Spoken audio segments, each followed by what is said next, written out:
Okay, friends. Now let us talk about another type of chromatography. It is called the gel filtration chromatography or size exclusion chromatography, we can also say.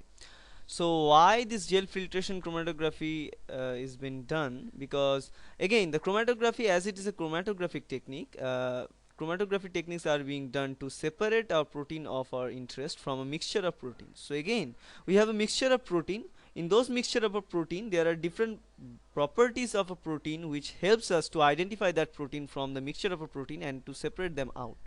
So in this case, if we look of our protein of our interest, if it is really small size in nature, so suppose we have a huge mixture of protein. In those mixture of protein, we have our protein of our interest, and those protein of our interest is having really small structure, small in size.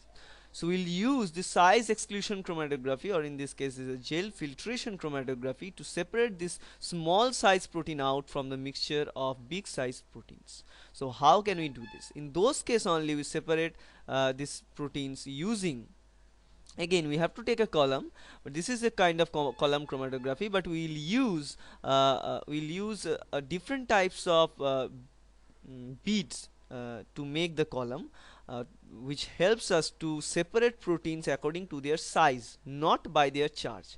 In case of ion exchange chromatography, we can separate using this column chromatography techniques based on the protein in their charge, but in this case we will separate by their size. Okay, so suppose, so same setup in this case too. So we have a column, the column has a stop here, and we have a elution point here, we have a solvent addition step here, and in this case we do not need any kind of elutants to add. In case of ion exchange chromatography, we need the solution with different salt concentrations to elute the molecule, but in this case we do not need anything to elute the molecule. We need simple buffers. So do not have to vary the concentration of salt in the buffer, but we need buffer.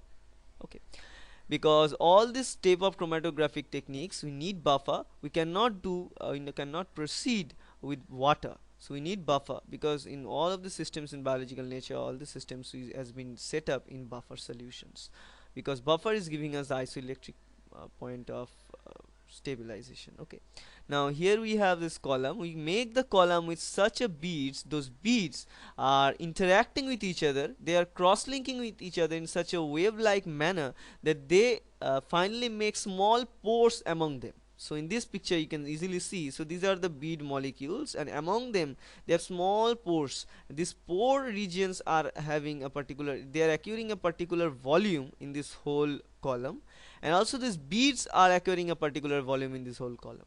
So the volume which has been taken by these beads are called the bead volume of the column, and the volume which has been taken by these small pores in this column is called the void volume of this column. So along together, the void volume and bead volume is being called the bed volume of the column. So these are the terminologies you can know or you may not know, but if you know, that's good. Okay, now use beads. In this case, most of the time use beads like sephadex. We can use agaros. In this case, we can also use uh, different types of silica beads in these cases. Okay, so nowadays silica beads are really very popular. Okay, so what we can do, we have made the platform for this. So basic idea, what is the basic principle behind all this chromatographic setup is that, so we are making these beads. When we add the beads, actually the beads are come out like a dust, so we have to add those beads into water, and we have to stir that. After the stirring the water, we have to pour it. After pouring it, it will become solidified. So when it is solidifying, these beads are getting cross-linked with each other, and after this cross-linking event, they make the small network among them. So these small networks, we can see the pores. The small networks are the area or passage through which protein molecules can go through, can pass through. Okay, so now suppose this, so it make the wave like structure.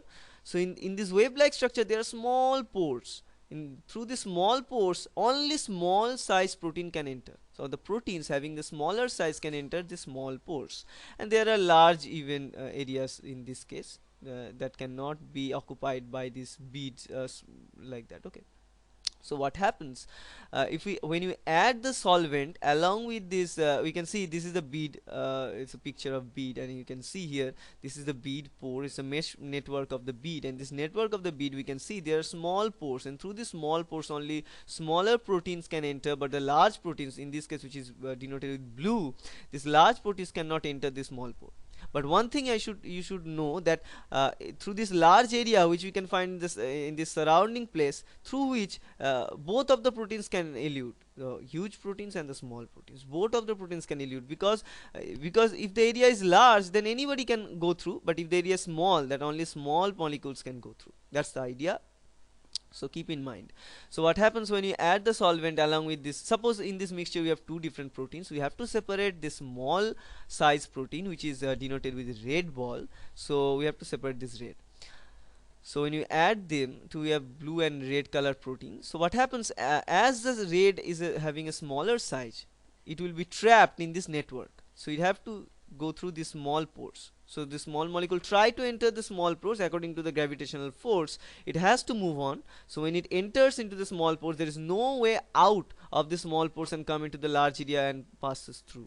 But the huge size molecule cannot enter the small pores, so they remain in the surrounding place, and they easily can elute through this free space which is surrounded by this bead, which is surrounding these beads. Okay.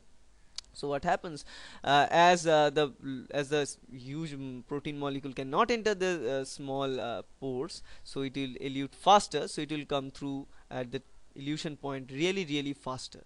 So it will elute, and we open the stop, and we can have, so in the very first place when we start to collect the elute, this elute is we will find most of the big size proteins or large molecules in these elutes. Okay, but a question can arise in your mind, that if these large molecules can come into this first elution point, then it must possible the small molecules can also come with it. The answer is yes, though the picture is not showing that, but still yes, you are right. In this case also small molecules can come with the large molecules, but so we cannot have a purified version of the large molecules in this step.